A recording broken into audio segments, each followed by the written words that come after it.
নিষ্পাপ হয়ে এসেছিলাম, পাপী হয়ে যাব, ভাবিনি এই পৃথিবীতে এত কষ্ট পাবো।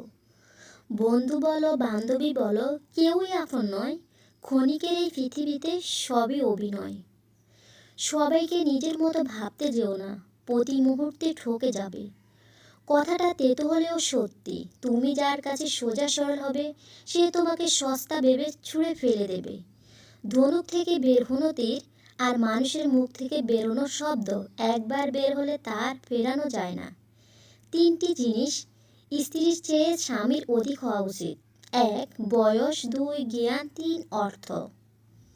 পাঁচটি জিনিস স্বামীর চেয়ে স্ত্রীর বেশি থাকা উচিত: এক, ধৈর্য; দুই, ভালোবাসা; তিন, পরিচ্ছন্নতা; চার, পরিকল্পনার জ্ঞান; পাঁচ, শুদ্ধ জীবনযাপন।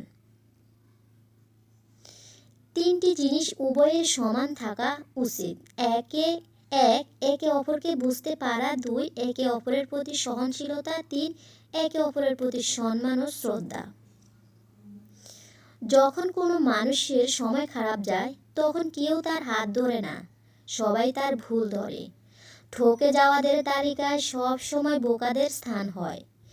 আবেগের পথে না চলে বিবেকের পথে চলো, দেখবে তুমি তোমার জীবনটা সুন্দর করে গড়তে পারবে। কারণ পৃথিবীর শ্রেষ্ঠ আদালত হলো মানুষের বিবেক। মেয়েরা মেয়েদের সম্মান করে না, মেয়েরা মেয়েদের সব থেকে বেশি ক্ষতি করে। একটা মেয়ে অন্য মেয়ের উন্নতি সহ করতে পারে না।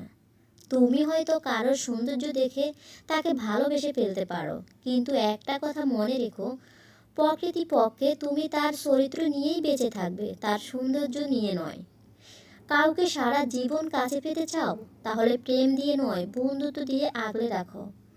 কারণ প্রেম একদিন হারিয়ে যাবে, কিন্তু বন্ধুত্ব কোনো দিন হারায় না। তুমি যদি মনে করো তুমি ঠিক, আর তা সত্ত্বেও মানুষ তোমার সমালোচনা করে, কটু কথা শোনাচ্ছে, তাহলে তাতে কান দিও না। শুধু মনে রেখো, যে কোনো খেলায় শুধুমাত্র দর্শকরাই চেঁচামেচি করে, খেলোয়াড়রা নয়। তাই খেলোয়াড় হয়ে উঠো। জীবনে ভালো থাকার কিছু উপায় হলো মেনে নেওয়া, মানিয়ে নেওয়া, পজিটিভ চিন্তা দ্বারা, অতিরিক্ত প্রত্যাশা না করা, কাউকে আঘাত না করা। দুষ্ট স্ত্রী, মিথ্যাবাদী বন্ধু ও বদমাশ চাকরের সঙ্গে থাকা, আর কোনো বিষধর সাপের সঙ্গে একত্রে থাকা একে অর্থে মৃত্যুর সমান।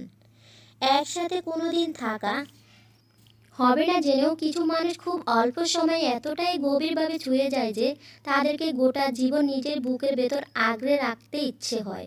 অতিরিক্ত ভালোবাসা একদিন মানুষকে একা করে দেয়। কষ্ট ছাড়া কখনো উন্নতি সম্ভব না। হেলমেট পুলিশের হাত থেকে রেহাই পাওয়ার জন্য নয়, বাড়ি ফিরে পরিবারের সঙ্গে দেখা করার জন্য।